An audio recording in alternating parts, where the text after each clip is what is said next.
Pessoal, estava dando uma olhada em alguns documentos antigos sobre o período da Reforma e Puritanismo e encontrei essa imagem. Essa imagem ilustra várias pessoas à beira-mar. Vocês não vão acreditar do que se trata essa imagem. O nome da imagem é a antiga ilustração gravada da partida de Mayflower. Essa imagem mostra vários puritanos em 1620, que estavam se preparando para uma viagem que mudaria o mundo como o conhecemos. Essa imagem foi restaurada digitalmente. Mayflower, aqui, é um navio inglês que transportou os primeiros puritanos ingleses, peregrinos da Inglaterra para o chamado Novo Mundo. Mas calma lá, que eu quero explicar essa história melhor para vocês. Eu me chamo Bruno e esse é o canal Teologia, e no vídeo de hoje vamos falar sobre essa curiosa imagem puritana, a partida do Mayflower.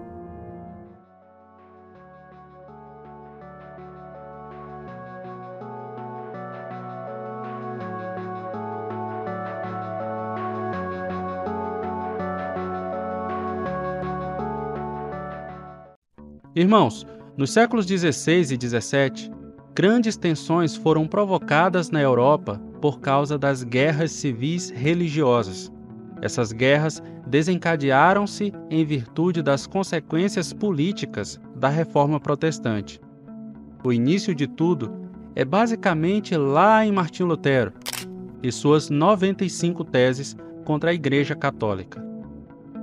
A Alemanha, Holanda, Suíça, França e Inglaterra foram as primeiras nações do mundo a aderirem ao protestantismo. Mas quando olhamos para o caso inglês, o início do protestantismo se torna bem peculiar, pois a entrada das ideias calvinistas e a reforma religiosa foram operadas pela própria coroa, na pessoa do rei Henrique VIII, que fundou o anglicanismo. Na história dos Estados Unidos, irmãos, existe um grupo chamado Pais Peregrinos. Estes foram os primeiros ingleses protestantes. Eles acabaram migrando para a América do Norte e fundando as primeiras colônias, que no futuro dariam origem a nada mais e nada menos que aos Estados Unidos da América.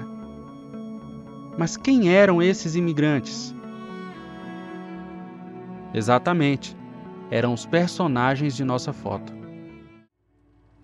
Pessoas que partilhavam da fé puritana, que foi resultado do calvinismo desenvolvido lá na Inglaterra.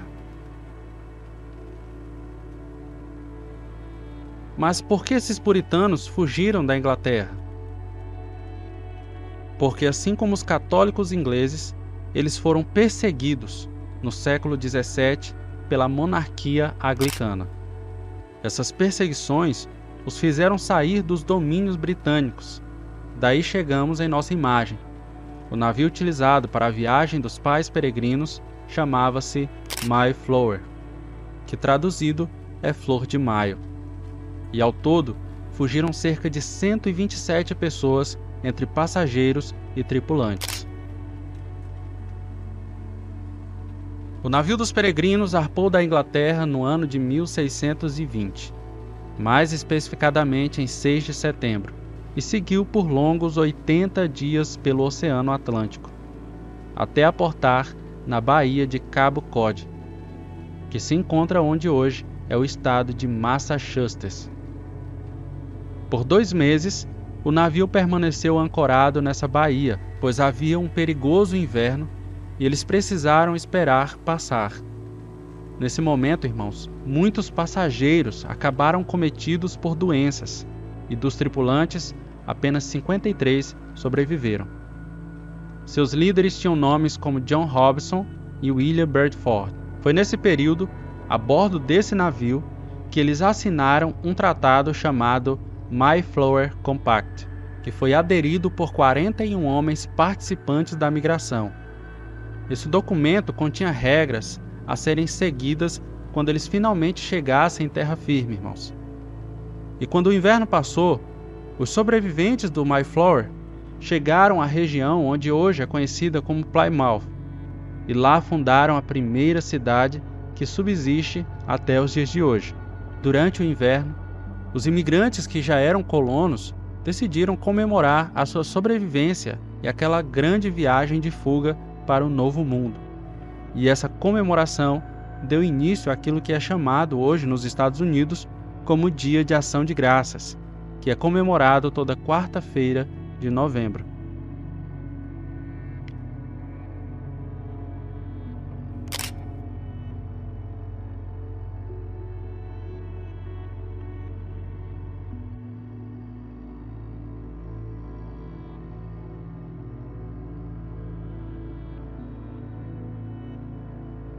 É claro que a história não é de todo bela, irmãos. Temos episódios bem negros a partir daí.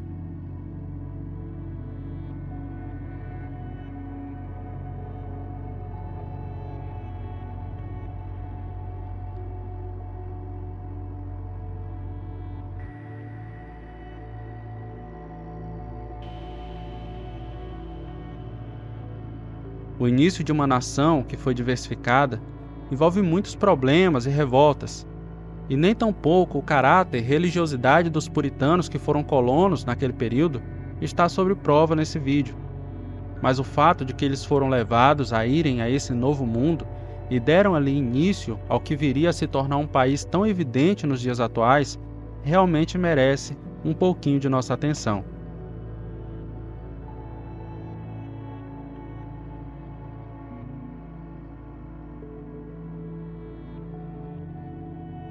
E então, é ou não é uma imagem interessante? Em 1620, 102 puritanos fugiram, vieram, saíram da Inglaterra no navio Mayflower e foram para a América do Norte. Os primeiros colonizadores dos Estados Unidos. Pastor, puritanos? O que eram puritanos? Como nós. Quer dizer, pelo menos queremos ser como eles. Puritanos eram os calvinistas da Inglaterra. O que era isso? O que foi esse movimento puritano, o puritanismo? Eles acreditavam que a reforma protestante na Inglaterra não havia sido completa. No Tratado da Rainha Elizabeth, ela reuniu a fé calvinista com culto católico e mais o governo episcopal. Esses puritanos, esses calvinistas, então, acreditavam que a reforma não havia sido abrangente, não havia sido total, e eles queriam e lutavam pela purificação da igreja e por uma igreja genuína. Por conta disso, foram perseguidos. Então, eles partiram no navio Mayflower em 1620 para a América do Norte. Para quê? Qual era o ideal deles? Por que eles vieram para a América do Norte? Por que eles foram para a América do Norte? Por quê? Porque eles vislumbravam riquezas, porque eles queriam dinheiro. Não. Eles queriam adorar a Deus em liberdade, coisa que eles não podiam fazer em seu país. E aí, não se esqueça disso. Eles queriam liberdade para adorar ao seu Deus. E é esse povo que não mirava dinheiro, é esse povo que se torna rico, poderoso. É esse povo. Esses puritanos, eles foram acusados de serem amantes do dinheiro. Por quê? Porque eles eram prósperos. Max Weber, por exemplo, em seu livro A Ética Protestante e o Espírito Capitalista, vai falar que muitos protestantes falavam que o dinheiro era um dos fatores mais importantes da vida. E aí, Max Weber cita no seu livro Benjamin Franklin. Benjamin Franklin dizia: tempo é dinheiro. A gente não pode perder tempo, porque perder tempo é perder dinheiro. E aí ele mistura esse conceito de Benjamin Franklin com os puritanos, com os protestantes, para acusá-los de serem amantes do dinheiro. Isso é falso. Procure em uma literatura, só uma sequer, puritana, protestante, calvinista, que fala algo no mesmo tom em que Benjamin Franklin falou. Isso não é verdade. Não, eles não eram ricos porque eles eram amantes do dinheiro. No livro Santos no Mundo, descrevendo a história dos puritanos, o autor fala que os puritanos eram diligentes e tinham uma vida de frugalidade. Ou seja, eles eram dedicados, E eles não gastavam dinheiro à toa, eles não desperdiçavam dinheiro. Além disso, eles viam o trabalho deles como vocação a Deus, como um serviço a Deus. Pensa, por exemplo, numa pessoa que ela trabalha não para o João, o Ricardo, mas para um ser que tudo vê. Ele acredita que quando ele está trabalhando, ele trabalha para Deus. Por isso ele dá o máximo de si. Era por isso que eles eram prósperos. Não é porque eles colocavam o dinheiro como alvo da vida deles. É porque um puritano, quando ele pegava a sua enxada e a colocava no solo, ele via Deus ali. Quando ele se levantava de manhã para trabalhar, ele dava um glória a Deus. O Senhor fez todas as coisas, mas um dia eu vou existir para Ele. Como você acha que é uma pessoa assim? Como você acha que uma pessoa dessa trabalha? Sabendo que o Senhor está vendo o seu trabalho, que tudo que ela faz, tudo está debaixo dos olhos do Senhor. É claro que um tipo de gente assim tende a se dedicar muito. Tende a ser uma pessoa que faz o seu melhor. Por isso então, eles eram prósperos. Por isso então, eles foram tão poderosos e eles conquistaram tantas coisas. Por isso nasceu essa grande nação. Aquele povo queria servir a Deus. Aquele povo queria viver para Deus. E, consequentemente, eles foram abençoados. E é assim também que nós devemos viver. Se vocês desejarem, podemos continuar investigando origens de documentos e imagens que talvez você já tenha visto, porém não sabem muito a história. Eu amo esse tipo de conteúdo e estou disposto a continuar, se vocês quiserem. Então deixa aqui no comentário alguma sugestão de vídeo ou alguma coisa que você achou interessante sobre essa história. Que Deus abençoe a vida de vocês e até a próxima.